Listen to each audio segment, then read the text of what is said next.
let's dive into one of the most dramatic showdowns in history. This isn't just a story, it's a battle of wills between the most powerful king on the planet and, well, God. This is Moses versus Pharaoh, and the 10 plagues that would change the world forever. So that really is the central question here, isn't it? What happens when a ruler, a king who thinks he's a god himself, just flat out refuses to listen to a divine command? It's not just about a stubborn leader, it's about the absolutely devastating consequences that follow. Okay, so where does all this kick off? It starts with one guy, Moses, who returns to Egypt, the very place he'd run from years before. But he's not coming back as a politician or a soldier. Nope. He arrives with one single, non-negotiable mission, straight from God. I mean, can you just imagine the sheer nerve? Moses walks right into Pharaoh's court, the most powerful man in the known world, and delivers this 4-word message, "Let my people go." Now, this wasn't a suggestion, it was a command to free an entire nation of slaves who were the very engine of Egypt's whole economy. So how does a living God king react when he's given an order from a god he's never even heard of? Yeah, pretty much exactly how you'd expect. And this is where the real conflict, the real defiance, truly begin. So you've got this standoff. On one side, you have the divine command, "Let my people go." And on the other, you have Pharaoh's blunt refusal. The text says he hardened his heart. He wasn't just saying no, he was digging in his heels, basically daring this unseen power to do something about it. This moment right here sets the stage for everything that's about to be unleashed on Egypt.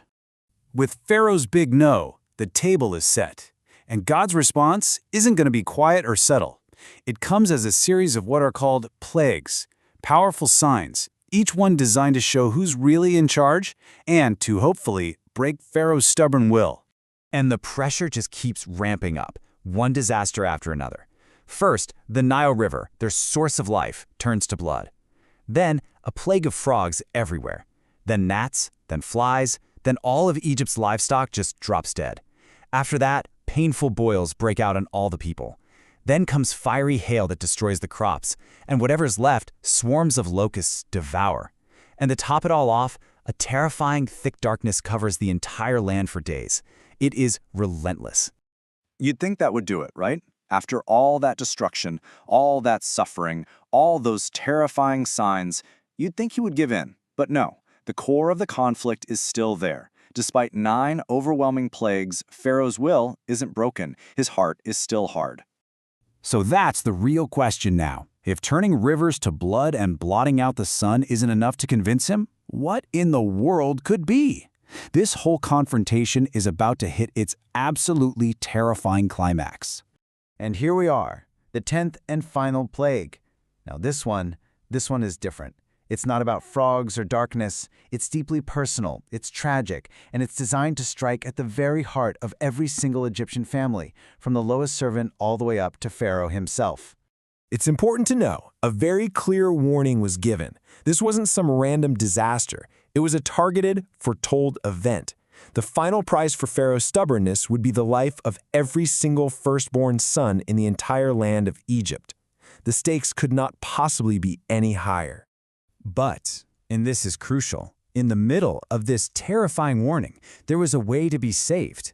The Israelites were given very specific instructions. Take a lamb and mark your doorposts with its blood.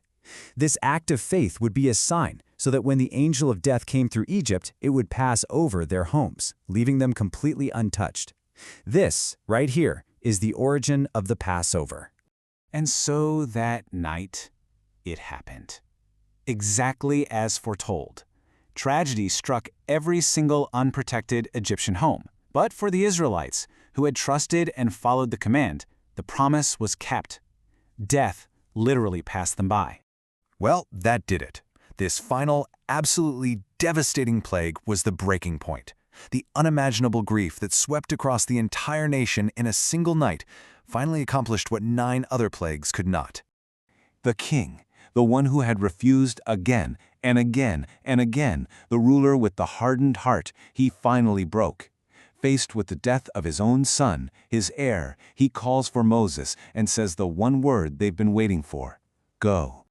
After hundreds of years of slavery, after this intense and terrifying series of divine showdowns, the fight was over. With that one word from a broken king, the chains were off. The Israelites just walked right out of Egypt, a free people. But leaving Egypt wasn't the end of the story. Not by a long shot. In fact, it was just the beginning of a whole new, dangerous journey.